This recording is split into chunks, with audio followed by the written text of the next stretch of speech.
நாட்டவர்க்கும் இறைவா போற்றி, ஏகம்பத்துரை எந்தாய் போற்றி, பாகம் பெண்ணொரு ஆனாய் போற்றி, பராய்த்துறை மேவிய பரனே போற்றி, சிராப்பள்ளி மேவிய சிவனே போற்றி, தென்தில்லை மன்றினுள் ஆடி போற்றி, இண்டனக்காரமுது ஆனாய் போற்றி, காவாய் கனகத்திரளே போற்றி, கைலை மலையானே போற்றி போற்றி, புளியர்கோன் வெப்பொழித்த புகலியர்கோன் கடல் போற்றி, ஆளிமிசை கல்விதப்பில் அணைந்த விரான் அடி போற்றி, வாழி திருநாவலூர் வந்தொண்டர் பதம் போற்றி, ஊழிமறி திருவாத ஊரத் திருத்தாள் போற்றி, தந்தை தாய் ஆவானும் சார்கதி இங்காவானும் அந்தமிலா என்ப நமக்காவானும் எந்தமுயிர் தானாகுவானும் சரணாகுவானும் அருட்கோனாகுவானும் குரு தெளிவு குருவின் திருமேனி காண்டல், தெளிவு குருவின் திருநாமம் செப்பல், தெளிவு குருவின் திருவார்த்தை கேட்டல், தெளிவு குரு ஒரு சிந்தித்தல் தானே கைலாய பரம்பரையில் சிவஞான போத நெறி காட்டும் வெண்ணெய் பயில் வாய்மை மெய்கண்டான் சந்ததிக்கோர் மெய்ஞான பானுவாயி குயிலாரும் ஒளிர் திருவாவடுதுறை வாழ் குரு நமச்சிவாய தேவன் செயலாதி மரபுடையோன் திருமரபு நீடுஒளி தலைக மாதோ மங்களாம்பிகை உடனவர் மகிமாலீஸ்வரர் முக்கண்ணி எம்மை உடனவர் முக்கண்ணப்பர் ஈரோடு திருமுறைக் கழகம் தொண்டர் சீர் பரவுவார் சம்பந்த சரணாலயடிகள் திருவடிகள் வணங்கி இப்பணி செய்ய உடல்நலம் மனவளம் ஞானத்தெளிவை குருவினிடத்திலும் திருவினிடத்தில் விண்ணப்பித்து சக்தி விநாயகர் அம்மையப்பர் எல்லா தெய்வங்களை வணங்கி நம்முடைய வகுப்பை தொடங்கலாம். நம்முடைய பாடப்பகுதி திருஞான சம்பந்தருடைய முதல் திருமுறையில் பதிகை எண் எத்தனை? 29வது பதிகம். சிவாய நம. ஒன்றாம் திருமுறை பதிகை எண் 29, திருத்தலம் திருநரையூர் சித்திச்சரம், 9வது மந்திரம். மந்திர எண் 9வது மந்திரம் பார்க்கணும். 9வது மந்திரத்தில் அதற்கு முந்தைய மந்திரத்தில் என்ன செய்திருக்குன்னு பார்த்தோம்னா, முப்புறம் எரித்த செய்தியை சொல்லியிருக்கிறாரு. பொது மன்றங்களில் முப்புறம் எரித்த செய்தி அதில் முக்கியமாக எடுத்துக்கொள்ளணும். அதில் தெளி நெஞ்சேங்கிற வார்த்தையை நம்ம விரிவாக பேசியிருக்கிறோம். தெளி நெஞ்சே என்பதை விரிவாக பேசியிருக்கிறோம். 7ல் 8வது மந்திரத்தில் ராவணனுடைய வலிமை பற்றி வழக்கமாக பேசுகின்ற செய்தியை சொல்லியிருக்கிறாரு. பிறகு புகழாளர் வாழ்வதுங்கிறத விரித்து பேசியிருக்கிறோம். 9வது மந்திரத்திற்கான பொருள் எழுதுங்க. நெஞ்சே சக்கரப்படையுடைய திருமாலும் சக்கரப்படையுடைய திருமாலும்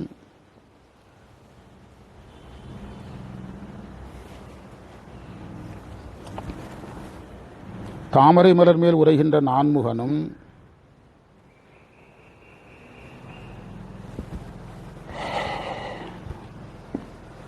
உணர முடியாதவராக இறைவன் இருக்கிறார்.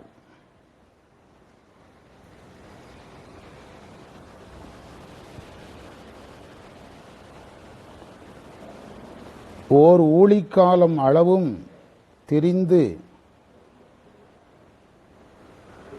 சுற்றும் முற்றும் மேலும் கீழும் தேடினார்கள். சுற்றும் முற்றும் மேலும் கீழுமாய் தேடினார்கள். இறைவன் எரி உருவாய் ஓங்கி நின்றான்.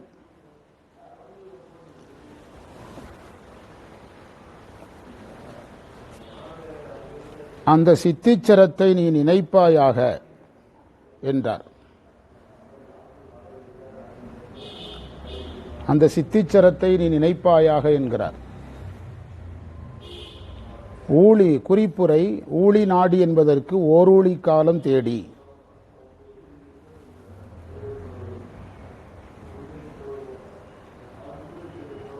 அந்த குறிப்புரையிலே சொல்லியிருக்காங்க, நீண்ட காலம் தேடியும் முயற்சி பயனில்லாமல் போனது என்பதை இவ்வாறு கூறினாருங்கிறாங்க.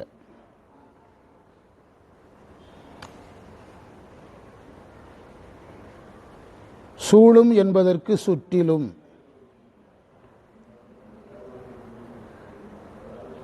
நேட என்ற சொல்லுக்கு தேட என்று பொருள். மந்திரத்தை படித்து பார்க்கணும். ஆழியானும் மலருறைவானும் ஊழி நாடி உணரார் திரிந்து மேல் சூழு நேட எரியாம் ஒருவன் சீர். சூழுங்கிறதான் அவங்க கொஞ்சம் விரித்து முற்றுங்கிற வார்த்தையை சேர்த்துருக்கிறாங்க. சூழும் நேடன்னு தான் இருக்குது. அதற்கு சுற்றும் முற்றும் மேலும் கீழும் என்று உரையை விரித்து சொல்லியிருக்கிறாங்க. அது அதில் இல்லை. ஒருவன் சீர் நீழல் சித்திச்சரமே நினை நெஞ்சே. சித்திச்சரத்திற்கு பெரிய சிவருமானது சிறப்பு மிக்க இடம். அந்த சித்திச்சரம் என்பதற்கு நீழல் அடைமொழியாக வந்திருக்குது. அதுவும் உரையில் விரிக்கப்படலை. சிறப்புடைய சித்திச்சரம்னு தான் சொல்லியிருக்காங்க. அதை நம்ம கொஞ்சம் கவனிக்கணும், என்னெல்லாம் விடுபட்டிருக்குங்கிறத பார்க்கணும். இப்போ அதனுடைய விளக்க பகுதிக்கு போகலாம். இருவரும் தேடினார்கள்.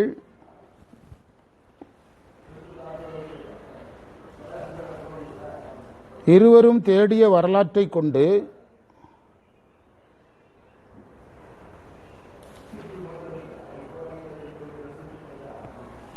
அவர்கள் முனைப்பில் தேடியதை அறிகிறோம்.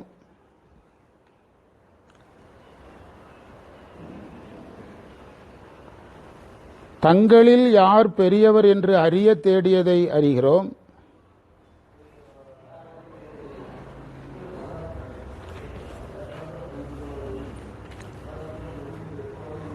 அவர்கள் தேடும்போது ஆங்காரமும் பதைப்பும் அவர்களுக்கு இருந்தது.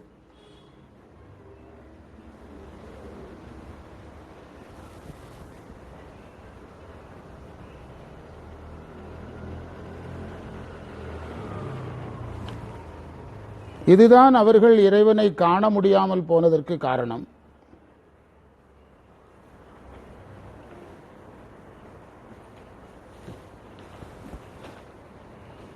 அருணை வடிவேலனார் குறிப்பில் இருவர் தேடியது என்பது சிவனின் வியாபகத்தை காட்டுகிறது அப்படின்னு எழுதியிருக்கிறார்.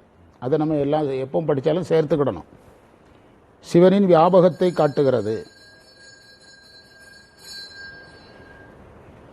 இருவர் தேடிய வரலாறு சிவனின் வியாபகத்தை காட்டுகிறது என்பதை நாம் விரிவாக புரிந்து கொள்ள இந்த மாணிக்கவாசகருடைய வரியை எடுத்துக்கொள்ளணும். பாதம் இரண்டும் வினவில் பாதாளம் ஏழினுக்கு அப்பால் சோதி மணிமுடி சொல்லில் சொல்லிறந்து நின்ற தொன்மைங்கிறது தான் வியாபகம்.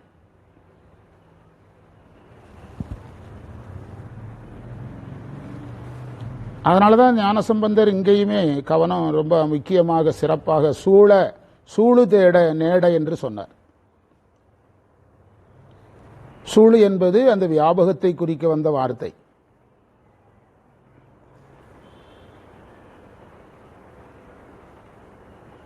இறைவனுடைய தடத்த நிலையை தான் அவர்கள் தேடினார்கள்.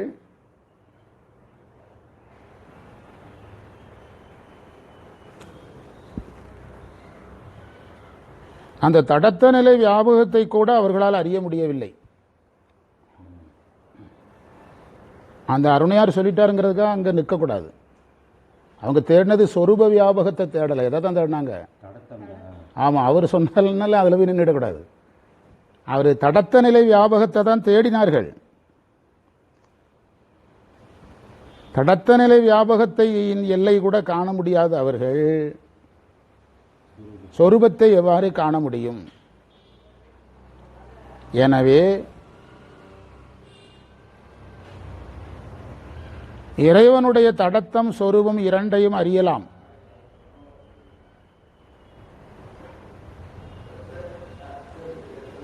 அதற்கு இவர்கள் இருவருக்கும் தேடும்போது தடையாக இருந்த குணங்கள் இல்லாமல் தேடணும்.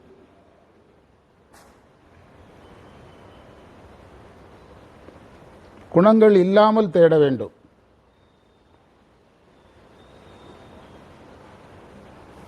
நாயன்மார்களுடைய வரலாற்றில் அவங்க தேடாமலே இறைவன் வர்றார். காரணம் என்னன்னா, அதற்கு தேவையான பக்குவம், அன்பு, முந்தைய சாதனம், மேலை தவம், இதெல்லாம் வர வேண்டும்.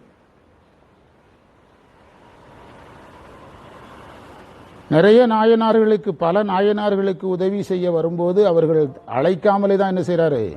வருகிறார். ஆனால் இவர்கள் தேடியும் வரல. அழைக்கவில்லை என்றாலும் அவர்களிடத்தில் பக்குவம் இருந்தது. இப்போ கண்ணப்பா நாயனார் வாங்கன்னு கூப்பிடல, வந்தார். திருக்குறிப்பு தொண்ட நாயனாருக்கு வந்தார், அறிவாழ்த்தாய நாயனாருக்கு வருகிறார், அப்பர் சுவாமிக்கு பொதிசோறு கொண்டு வர்றாரு, சுந்தரருக்கு உணவு கொண்டு வருகிறார். அது எல்லாமே நம்ம சேர்த்து பார்த்தோம்னா ஐயா ஞானசம்பந்தருக்கு இவரே ஜோதியாக தான் வர்றாரு. அதை ஒருத்தர் யோசிக்கிறது இல்லை. ஜோதியை பார்த்து இவங்க அடிமுடி பார்க்க முடியல. என் ஞானசம்பந்தருக்கு எதாவே வந்தார், ஜோதியாவே வந்தார். அவருக்கு மட்டுமாக வந்தார், அந்த கூட்டத்துக்காக மட்டுமா வந்தார், அந்த கூட்டத்துக்காக வந்தார். காரணம் என்னன்னா, அந்த இறைவனை இறைவனுடைய தடத்தம் சொரூபம் அறிவதற்கான அந்த பக்குவ நிலை அவர்களுக்கு வரல. அப்படி சொல்லணும். வியாபகங்கிறது கூட ஒரு வகையில் முழு பொருத்தம் உடையது கிடையாது. ஏன்னா அவங்க எந்த வியாபகத்தை தான் தேடினாங்க? ஜோதிங்கிறது தடத்தம் தானே. சைவ சித்தாந்தப்படி அருவம்ங்கிறதும் தடத்த நிலை தான், உருவம்ங்கிறதும் தடத்த நிலை தான், அருவுருவங்கிறதும் தடத்த நிலை தான். எல்லாம் கடந்தது தான் என்ன நிலை? சொரூப நிலை. வியாபகத்தை தேடினார்கள்னா நம்ம உருவம் சொல்லக்கூடாது. தடத்த வியாபகத்தை தேடினார்கள்ங்கிற அளவுக்கு தான் அதை எடுக்க முடியும். புரியுதா? எனவே இவ்வாறு நாம் அந்த ஞானசம்பந்தருடைய இதில் ஜோதியா வந்ததை இதில் பொருத்தி படித்தா நிறைய விஷயம் புரிஞ்சிடும். ஞானசம்பந்தர் ஜோதியா வாங்கன்னே சொல்லலை, ஆனால் இறைவன் ஜோதியா வந்தார். அங்கே யாரும் அடிமுடி தேடலை, அவங்க அதை பயன்படுத்தினாங்க. அப்படியா? அவர்கள் அதை அதுதான் முக்கியம். அதை எழுதிடுங்க நீங்கள். அவங்க யாரும் அதை தேடலை, எங்கேருந்து வந்ததுன்னு ஞானசம்பந்தர் கூட கேட்கல. அந்த ஜோதியை யாரும் ஆராய்ச்சி செய்யலை. அந்த ஜோதியை பயன்படுத்தி கொண்டு வீடு பேறு பெற்றார்கள். எனவே ஜோதி என்பது யோகநிலை அனுபவம். அந்த யோகநிலை அனுபவத்திற்குரிய ஜோதியை உணர்ந்து ஞான நிலைக்கு சென்று வீடு வேறு அடைவதற்கான வழியை பார்க்க வேண்டுமே தவிர எங்கு தொடங்குகிறது எங்கு முடிகிறது என்ற ஆராய்ச்சி அன்பின்மையை காட்டும். சாதகன் இது போன்ற செயல்களில் ஈடுபட மாட்டான்.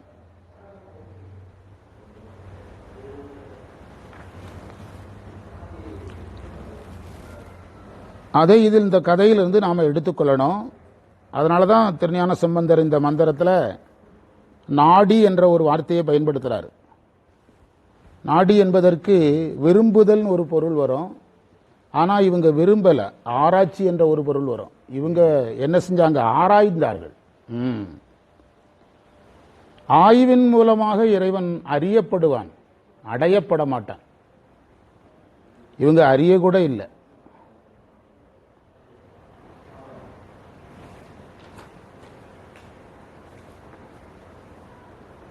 அதனால தான் அப்பர் சுவாமிகள் தேடி கண்டுகொண்டேன் திருமாலோடு நான்முகனும் தேடி தேடுனா தேவனை என் உள்ளே தேடி கண்டுகொண்டேன்.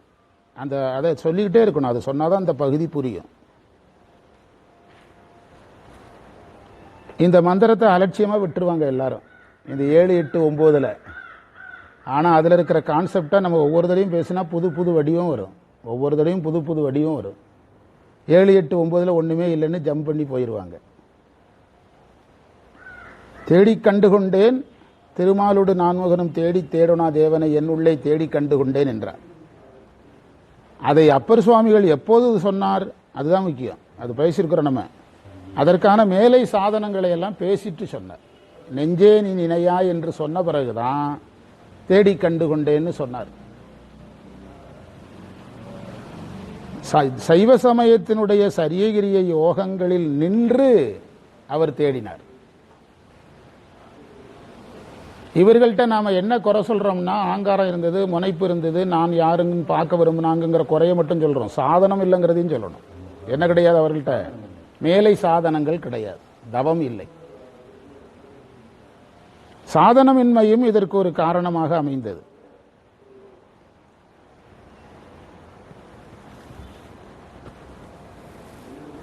என்பதை நாம் இங்கே எடுத்துக்கொள்ள வேண்டும். சூழ நேட. எனவே நம்முடைய போற்றி பக்கருடைய உரையில் ஒரு இடத்துல இருக்கு, நீங்கள் போய் தேடி பார்த்தீங்கன்னா வீட்டில் தெரியும். அதில் இறைவனை தேடக்கூடாது, நாட வேண்டும் இருக்கும். அதில் படிச்சிங்கன்னா தெரியும். நாட வேண்டும்னா விரும்பணும்னு அர்த்தம். அப்போ அப்பர் சுவாமிகள் தேடி கண்டுகொண்டேன்னு தானே சொல்கிறாரு அப்படின்னு கேட்டால், அங்கு தேடி என்பது விரும்பி தேடப்பட்டது. தேடுதலுக்கு எது காரணமாக இருந்தது? விருப்பம் காரணமாக இருந்தது. நாடி நாடி எப்படி சொல்லலாம்? புரியுதா? நாடி நாடி என்று சொல்லலாம். விருப்பம் காரணமாக இருந்தது. ஆனால் இவங்க தேடினதுக்கு விருப்பம் காரணம் கிடையாத.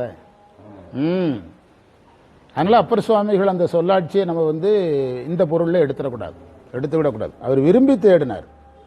அதனால தான் அவர் சொன்னார், தேடி கண்டு கொண்டேன் திருமாலுடு நான்முகனும் தேடி தேடோனா தேவனை, தேட முடியாத தேவனை நான் எங்கேயே பார்த்துட்டேன். என் உள்ளேங்கிறது தான் விருப்பம், எனக்கு உள்ளேயே பார்த்தேங்கிறது தான் அவருடைய விருப்பத்தை காட்டுகிறது. இதையெல்லாம் இவ்வாறு விரித்து கொண்டே ஒவ்வொரு தடையும் ஒவ்வொரு பொருள் எடுக்கணும். அதுக்கு பிறகு சூழ நேட வெளியாம் ஒருவன் சீர் முற்றும் கீழுமாய் தேட எரியுருவாய் ஓங்கி நின்ற சிவபெருமான் எரியாம் ஒருவன் சீர் நீழல் சித்திச்சரமே. நீழல் என்பதற்கு இந்த உரையில ரொம்ப சாதாரணமாக விட்டுட்டாங்க, அதை கொஞ்சம் கவனமா படிக்கணும். நீழல் என்பது சீர்நீழல் சித்திச்சரமே நினை நெஞ்சே. நீழல் என்பதை நம்ம அருளாகிய குளிர்ச்சிங்கிற அளவுக்கு பொருள் எடுக்கணும்.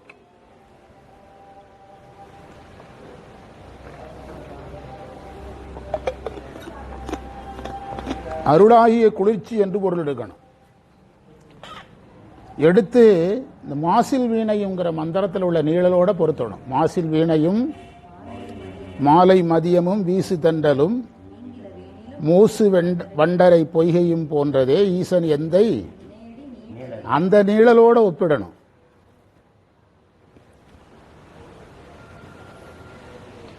அங்கு திருநாவுக்கரசர் எதற்குள்ள இருந்துகிட்டு அந்த மந்திரத்தை பாடினாரு? நெருப்புக்குள்ள இருந்து. இங்கேயும் நெருப்பு தான்.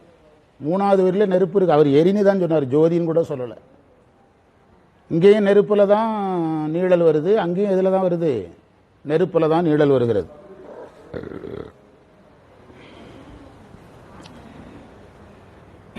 அதை எடுத்து சென்று நாம 11ஆம் நூற்பாவில் வர்ற இதோடையும் திருவடியோடையும் சேர்க்கலாம். அயரா அன்பின் அரண்களல்லையும் கொண்டு போய் சேர்க்கலாம். அயரா அன்பின் அரண்களல் செல்லுமே.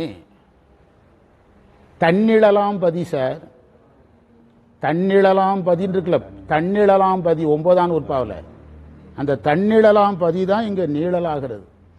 தன்னிழலாம் பதி, அதுக்கு தான் அதையும் சேர்க்கலாம். 8ஆம் நூற்பா சேர்க்கலாம், 9ஆம் நூற்பா சேர்க்கலாம், 10ஆம் நூற்பா சேர்க்கலாம். 8ஆம் நூற்பாவில் திருவடி இருக்குது, 11ஆம் நூற்பாவில் திருவடி இருக்குது, 9ஆம் நூற்பாவில் தான் இந்த கான்செப்ட் இருக்குது. என்னது? தன் நிழலாம் பதி. அந்த நிழல் தான் இங்க சொல்லப்படுகிறது. அதை நினை நெஞ்சேனாரு, அழகான வார்த்தை. தெளி நெஞ்சே என்று சொல்லி கொண்டு வந்தவர் இங்கு நினை நெஞ்சேனாரு. கரெக்டா அப்பருக்கும் பொருந்தது. தேடி கண்டு கொண்டேன், என் உள்ளே தேடி கண்டு கொண்டேன், அதான் நெஞ்சம். தேடுதல் என்பது எங்க நிகழங்கிறது தெரியுது இதுல இருந்து. தேடுதல் என்பது எங்கு நிகழ வேண்டும் என்பது இதுல இருந்து தெரிகிறது. அதனாலதான் நினைனர். இங்க தெளின்னு சொல்லல, பாத்தீங்களா? அதை கண்டுபிடிக்கணும். நினை நெஞ்சேன்னு சொன்னாரு. அதாவது நெஞ்சால் நினைக்கப்படுதல் என்பது அன்பினால் விரும்புதலை குறிக்கும். தேடுதல் என்பது அறிவு சார்ந்தது, நினைத்தல் என்பது அன்பு சார்ந்தது. இப்படியெல்லாம் அந்த பகுதியை நாம விரித்து படிக்க இன்னும் நிறைய வாய்ப்பு வரும்போது அடுத்த மந்திரத்தில் வேறு விதமாக விரிக்கலாம். 10வது மந்திரத்திற்கான பொழிப்புரை. உடம்பில் அழுக்குடையவர்களும்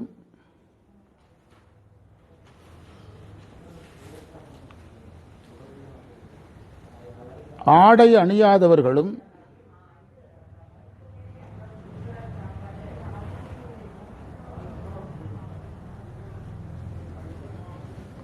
கைகளில் பலியேற்று உண்பவர்களுமாகிய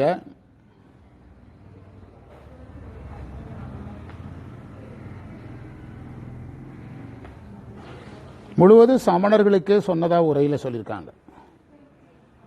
சமணர்கள் இடித்து கூறும் உரைகளை நீங்கள் ஏற்க வேண்டாம்.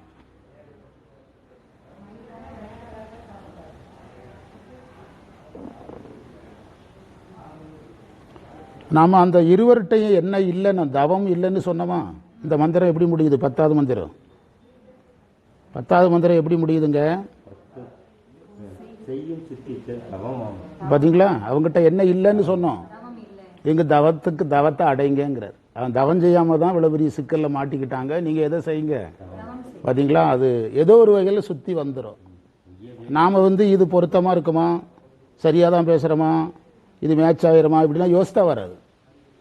நம்ம பாட்டுக்கு பேசிகிட்டே இருந்தால் அது அதில் போய் மேட்ச் ஆகிடும். நோட்ஸ் எழுதி வச்சுக்கிட்டு அவர் சொன்னார் இவர் சொன்னார்னு எழுதுனீங்கன்னா அது அறிவுபூர்வமாக இருக்குமே தவிர இந்த மாதிரி நம்ம அனுபவமாக என்ன செய்ய முடியாது, படிக்க முடியாது. அவங்களுக்கு தவம் இல்லை, அதனால கஷ்டப்பட்டாங்க. அப்பர் சுவாமிகள்கிட்ட தவம் இருந்தது, அடைஞ்சாருன்னு சொன்னாது. அப்படியே அவரே சொல்கிறார். 10வது மந்திரத்தில் என்ன சொல்கிறாரு? தவம் செய்யுங்க என்று சொல்லுகிறார். எது வரைக்கும் எழுதுனீங்க? அடுத்த தலைப்பு, அடுத்த பத்தியாக எழுதுங்க. நீங்கள் இந்த பிறவியில் மேல்நிலை அடைய உய்தி பெறன்னு போடுவாங்க. உய்திங்கிற வார்த்தை நம்ம நினைக்கிற பொருளை உடனே கண்டுபிடிக்க முடியாது. அதான் மேல்நிலை அடையன்னு சொல்கிறோம். விரும்பினால்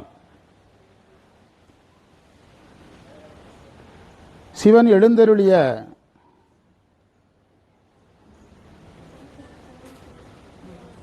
திருநறையூர் சித்திச்சரம் சென்று வழிபடுங்கள்.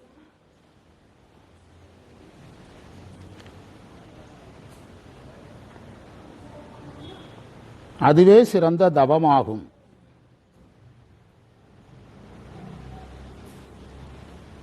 குறிப்புரை: மாசர் என்றால் அழுக்குடையவர்கள்,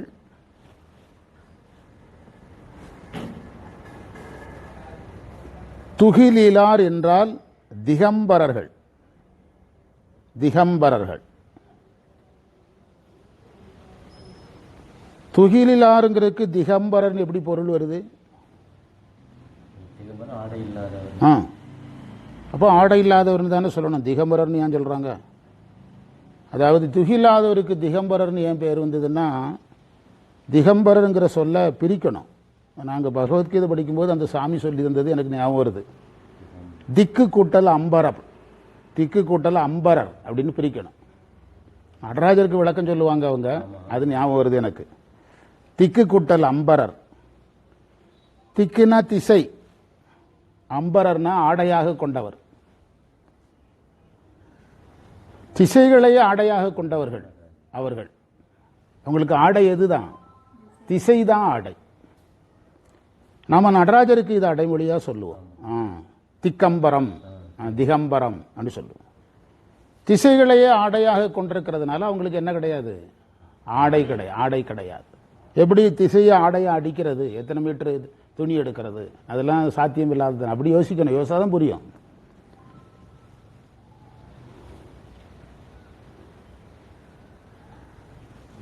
அதுக்கு பிறகு நம்ம மந்திரத்துக்குள்ள போலாம். இதுல சமணர்களை பற்றிய தொகுப்பு தான் இருக்கிறதா உரையாசிரியர் சொல்றாரு. நம்ம பௌத்தரையும் சேர்த்து புரிஞ்சுக்கணும். மெய்யின் மாசர் விரிநுண் துகிலிலார். விரிந்த நுண்மையான ஆடை அணியணும், அணியல. விரிந்த நுண்மையான ஆடை அணிவது தவம் செய்கிறவங்களுக்கு இலக்கணம். விரிந்தன மிகுதியான ஆடைகளை அணியணும், நுண்மையான ஆடைகளை அணியணும். கையில் உண்டு, கையில் என்ன செய்கிறாங்க? கையில் தான் வாங்கி சாப்பிட்றாங்க. களரும் உரை கொள்ளேல், களருங்கிறதுக்கு உரையில் சொல்லியிருக்காங்க. இடித்து கூறுதல், களறுதல்னா அந்த இடத்துல இடித்து கூறுதல். இடித்து கூறுதல்லாம் என்னதுன்னா, அவங்க கொள்கை தப்பாகவே இருந்தாலும் அதை நம்மகிட்ட சொல்லும்போது நம்முடைய ஏற்கனவே நாம் கடைபிடிக்கிற கொள்கைகளை நாம் கைவிடுகின்ற அளவிற்கு அழுத்தமாக சொல்றது. அதான் இடித்து கூறுதல். அதுதான் இடித்து கூறுதல். இப்போ நாம் ஒரு சமய நெறியை நம்ம குடும்பத்துக்குள்ளே நீங்கள் கடைபிடிக்கணும் அப்படின்னு நம்ம குடும்பத்துக்குள்ளே நாம் சொல்கிறோம். ஆனால் அதே குடும்பத்தில் இருக்கக்கூடிய ஏதோ ஒரு கல்யாண நேரத்தில், இப்போ ஒன்றும் இல்லை, இப்போது வளைகாப்பு நேரத்தில் தேங்காய் உடைக்கக்கூடாது, இப்படி சில சடங்குகள் இருக்குன்னு வச்சுடுங்களேன். அந்த சடங்குகளை வேறு ஒரு முக்கிய காரணத்துக்காக உடைக்க வேண்டியது வருது. அந்த சடங்குகளையே உடைக்க வேண்டியது வரும்போது நம்ம யதார்த்தமாக அதனாலலாம் பரவாயில்ல அப்படின்னு சொன்னால், அதை என்னது இடித்து கூறுதலுக்கு என்ன வார்த்தை சொன்னோம்? அந்த இடித்து கூறுகின்ற அளவிற்கு அங்கே இருக்கிற பெருசுகள் சொல்லிடும். இந்த உதாரணம் புரிஞ்சுதா உங்களுக்கு? என்ன புரிஞ்சுது? நாம் சொல்லுவோம், இந்த சடங்குகளை எல்லாம் இந்த நேரம் நீங்கள் சீரியஸாக பார்க்காதீங்க, இந்த சடங்குகளை தூக்கி வீசிட்டு அடுத்த ஸ்டெப்புக்கு போங்க நம்ம யதார்த்தமாக சொல்லுவோம். அப்போ அங்கேருந்து 4 கிளவிகள் வரும். கிளவிகள் இடித்து கூறி நாம் சொன்ன அந்த கான்செப்டை உடைச்சி எறிஞ்சிருவாங்க. புரியுதா? அதெல்லாம் கிடையாது, நிச்சயமாகவே வேலை பாரு, நீ திருவாசம் படிக்கிற வேலையை பாரு, இதிலெல்லாம் நீ பேசக்கூடாது. வீடு அடைக்கணும்னா அடைச்சி தான் ஆகணும். வீடு அடைக்கிறதுலாம் நமக்கு வேண்டாம்போம். அப்போ அதை இடித்து சொல்கிறதுக்கு வருவாங்க. ஆக்சுவலாக நம்ம சொன்னது தான் சரியாக இருக்கும், அவன் சொல்கிறது தப்பாக இருக்கும். ஆனால் சரியாக சொன்ன நம்ம இதை அவங்க உடைச்சி எறிகிற அளவுக்கு இடித்து சொல்லுவாங்க. வேலையை பாரு, சொன்ன கேட்டால் கேள்வினா நாளைக்கெல்லாம் இந்த மாதிரி சம்பவத்துக்கு எங்களை கூப்பிடாத, யார் செய்யலான்னு சொல்கிறாங்களோ அவங்கள வச்சு பார்த்துக்கிடுங்க. இப்படி சமணர்கள் நம்முடைய கொள்கையை என்ன செய்வார்கள்? இடித்து கூறுவார்கள். இடித்து கூறுதல்னா சரியானதை நம்ம விட்டுட்டு தப்பானதை ஏற்க வைக்கிற அளவுக்கு வேலையை செஞ்சிருவாங்க. அதுதான் அரசியல்வாதி வேலைங்கிறது. என்னது அதுதானே. ரெண்டு பேர் யார் சொல்றது பொய், யார் செய்யறது தப்புன்னு சாமிக்கு தான் தெரியும். ஆனால் அவங்க சொல்ற முறையில் எப்படி சொல்றாங்க? இடித்து கூறுறாங்க. இது இப்படியெல்லாம் நீங்க அதை விரித்து புரிந்தாதான் அந்த வார்த்தை புரியும். ஏனென்றால் எழுதுங்க, ஏன் திருஞான சம்பந்தர் இவ்வாறு சொன்னார் என்றால், அவர்கள் நம்மை போல நம்முடைய தவங்களும் நம்முடைய ஞான மார்க்கமும் இல்லாதவர்கள்.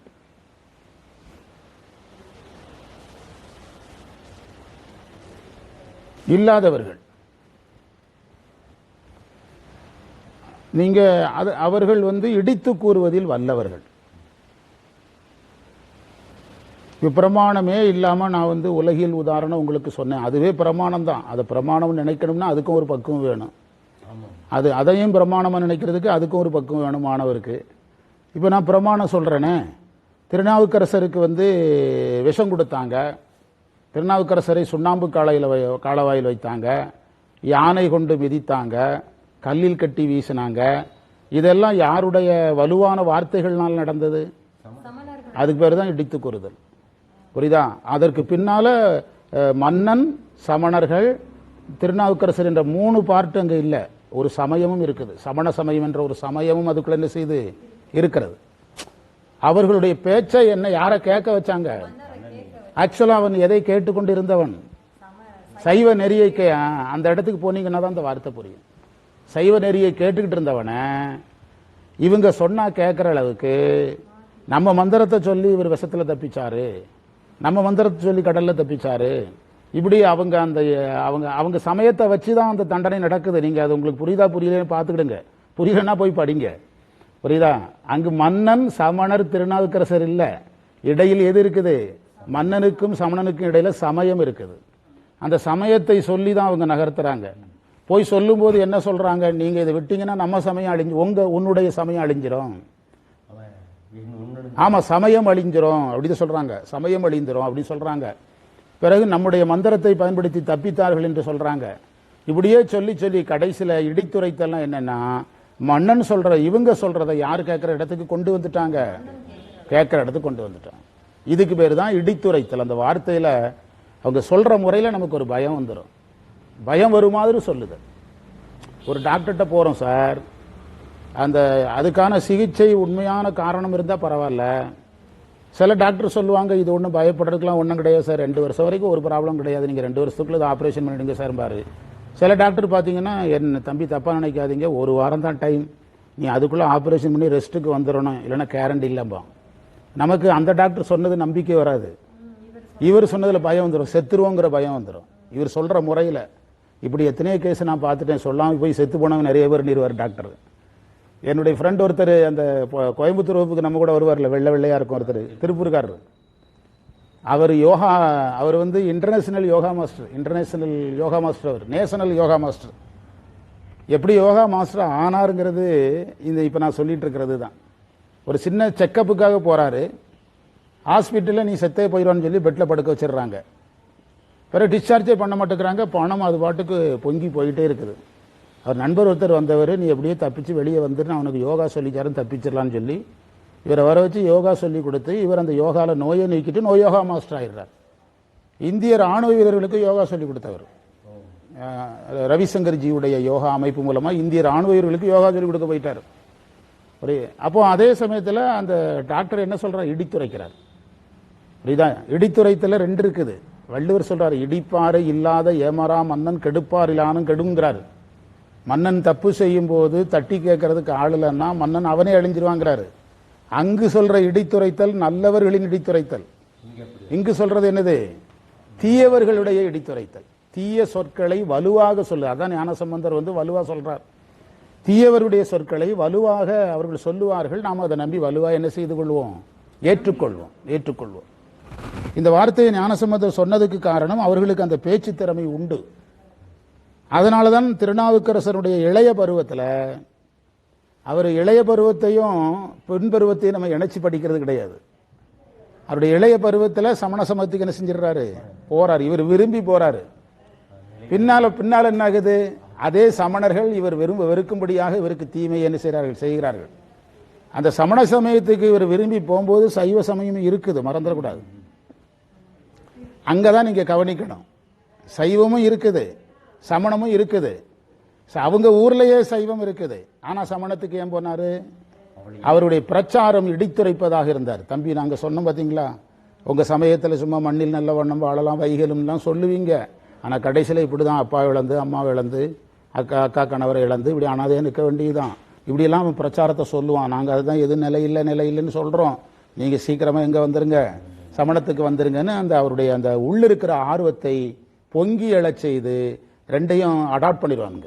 ரெண்டையும் என்ன செஞ்சிருவாங்க? அடாப்ட் பண்ற திறமை அவர்களுக்கு இருக்கும். ஒரு விஷயம் சிம்பிளாக சொன்னால், நல்ல விஷயங்களை ஒருவரிடத்தில் எடுத்து சொல்பவர்களை விட தீய விஷயங்களை எடுத்து சொல்லுபவர்களுக்கு என்ன வலிமை அதிகமா இருக்கும்? அந்த இடித்துரைக்கின்ற வலிமை அதிகமா இருக்கும். வலிமை சினிமாவில் நீங்க பாத்தீங்கன்னா, நம்ம எல்லாம் பள்ளிக்கூடத்தில் படிக்கிற காலத்துல இன்றைய கடைசிம்பான் அந்த ஒரு தட்டியை வச்சுக்கிட்டு தெரு தெருவா விளம்பரத்துக்கு வருவானுங்க. எங்க பகுதியில் உண்டு. என்ன சொல்லுவான்? ஒரு வார்த்தையை, இன்றைய கடைசின்னு நிறைய பேர் கோயிலுக்கு போறதை கேன்சல் பண்ணிட்டு போயிடுவான். அடுத்த நாள் திரும்பவும் இன்றைய கடைசிம்பா. இப்படி நீங்க ஒவ்வொரு செக்ஷன்லயும் என்ன இருக்குன்னு பாத்தீங்கன்னா ஞானசம்பந்தர் சொன்னது புரியும். அதைத்தான் அதுல சொன்னார். உரை கொள்ளல், களரும் உரையினர். அதை இடித்துரைத்து வலுவா சொல்றது. களரும் உரை கொள்ளேல்ன்றார். அதையெல்லாம் நீங்க கண்டுக்கிடாதீங்க. மன்னர்கள் தாங்கள் சொன்னால் கேட்கிற இடத்துக்கு அவங்க என்ன செஞ்சிட்டாங்க? கொண்டு வந்துட்டாங்க. இன்னும் நம்ம பேச வேண்டியதை பேசி முடிக்கல. திருஞான சம்பந்தர் இந்த மடத்துக்கு தீ வைத்தார்கள். என்ன சொல்லிட்டு வச்சாங்க? அங்கேயும் சமயம் இருக்கு. சமணர், திருஞான சம்பந்தர், மன்னன் மட்டும் கிடையாது, இடையில இருக்குது சமண சமயம் இருக்கிறது. என்ன சொல்லிட்டு வச்சாங்க?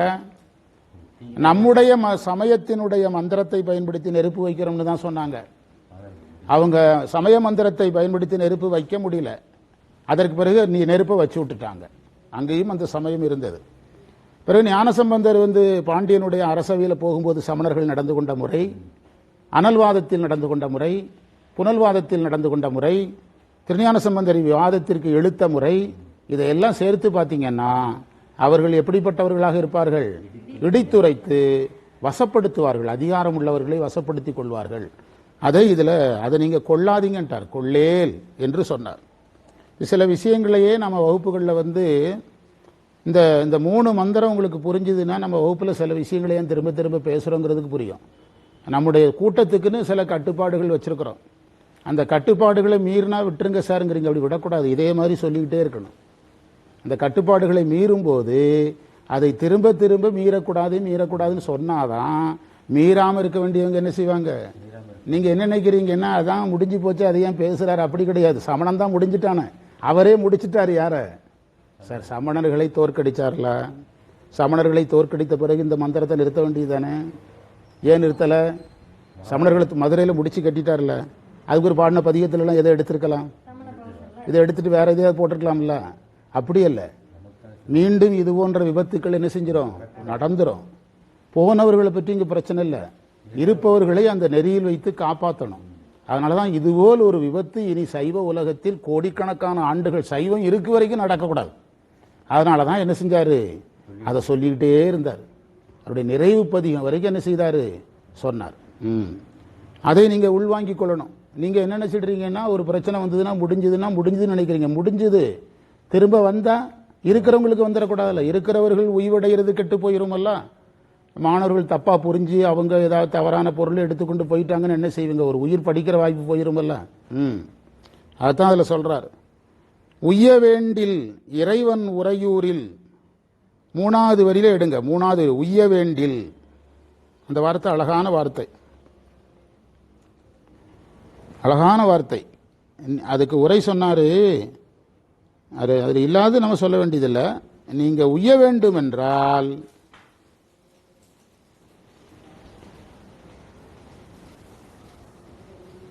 நீங்கள் சித்தீச்சரம் சென்று தவம் செய்யுங்கள். அந்த செய்யுங்கிறத தவம் செய்யுங்கள்னு பொருத்தி படிச்சுக்கிடணும்.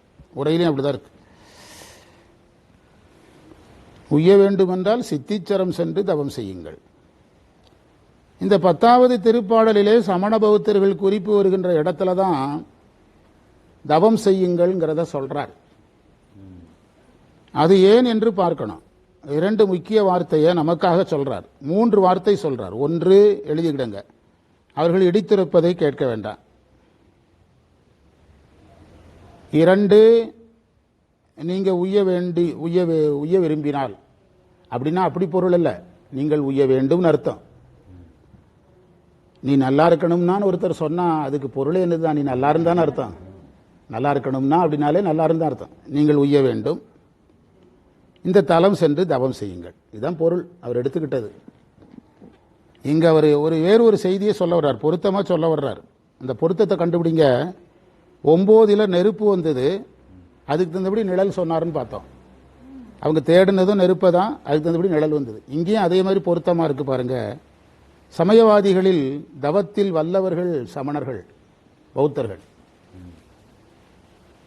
தவத்தில் வல்லவர்கள், அதாவது எவ்வளவு பெரிய துன்பத்தையும் தாங்கிக் கொண்டு உணவு நீர் இவைகள் கூட இல்லாமல் தவம் செய்யும் வல்லமை படைத்தவர்கள்.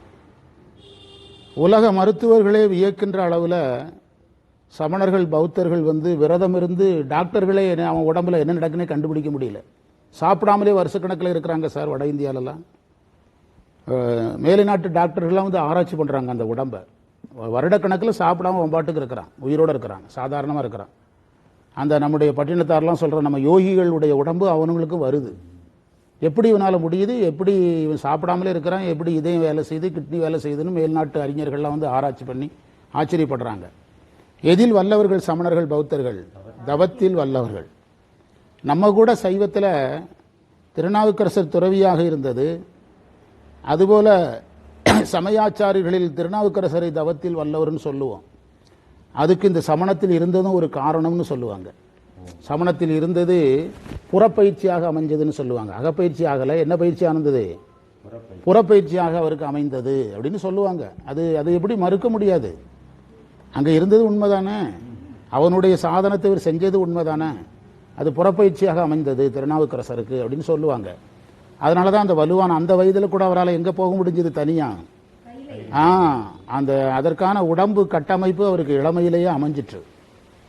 அவர் அங்கே போனதுக்கெல்லாம் சைவம் தான் காரணம், மறுக்கலை. ஆனால் பேசிக்க மறுக்க முடியாதுல்ல. ஆமாம், கடவுளே இல்லைன்னு சொல்கிற ஒரு கட்சியில் இருந்துட்டு நீங்கள் கடவுளுக்காக கட்சி நடத்துகிற கட்சிக்கு வந்தாலும் உங்களுக்கு பேசிக் எதுதான்? கடவுளே இல்லைன்னு சொன்ன கட்சி தான் உங்களுக்கு பேசிக்காக இருக்கும். புரியுதா?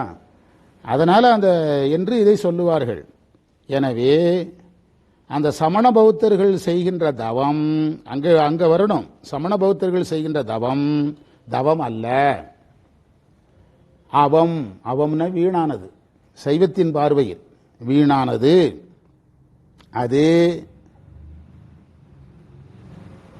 இறைவனை முன்னிறுத்தி செய்யப்படுவது அல்ல. வீடு உய்வதற்காக செய்யப்படுவது அல்ல.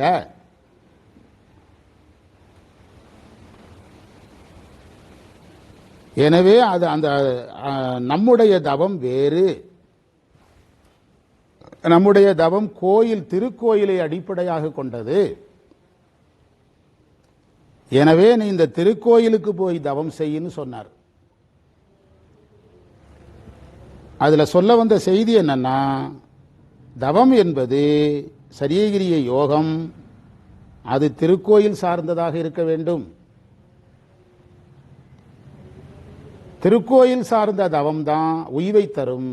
சமண பௌத்தருடைய தவம் என்ன அல்ல, திருக்கோயில் சாராத தவம், அது உய்வை தராது என்று அவர்களோட சேர்த்து பொருள் எடுக்கிறதுக்கு அமைந்தது. அவர்களுடைய தவமும் நம்முடைய தவமும் ஒன்றுதான்னு சொன்னா அவங்களை எதுக்க வேண்டிய அவசியம் இல்லையே. அப்ப எதுக்கு அனல்வாதம், அப்ப எதுக்கு புனல்வாதம்? அவன் சொல்றது தானே நம்மளும் சொல்றோம், நம்ம சொல்றது தானே அவனும் சொல்றான். அனல்வாதமும் தேவையில்லை, புனல்வாதமும் தேவையில்லை, பௌத்தர்களோடு வாதிட வேண்டிய அவசியமும் இல்லை. புரியுதா? எனவே அவர்களுடைய தவத்தை மறுக்க, அவர்கள் உய்தல் நெறியை மறுக்க, அவர்களுடைய திருக்கோயிலுக்கு எதிரான சிந்தனைகளை மறுக்க என்ன செய்தாரு? இந்த இடத்துல கொண்டு வந்து எதை வச்சாரு? தவம் செய்யுங்க என்று வைத்தார். என்று இன்னும் நாம் வாய்ப்பு கிடைக்கும் போது நல்லா விரிவாக பார்க்கலாம். தேவார பகுதியை நிறைவு செய்வோம். சிவாய நம. இந்த 2 மந்திரத்துக்கு பேசவே மாட்டாங்க என்ன, ஆனா பேச பேச என்ன செய்யுது? வந்துகிட்டே இருக்கு. இந்த 2 மந்திரத்துக்கு பேசவே மாட்டாங்க. ராவணனுக்கு 8 அது பேச மாட்டாங்க. அயன்மாலை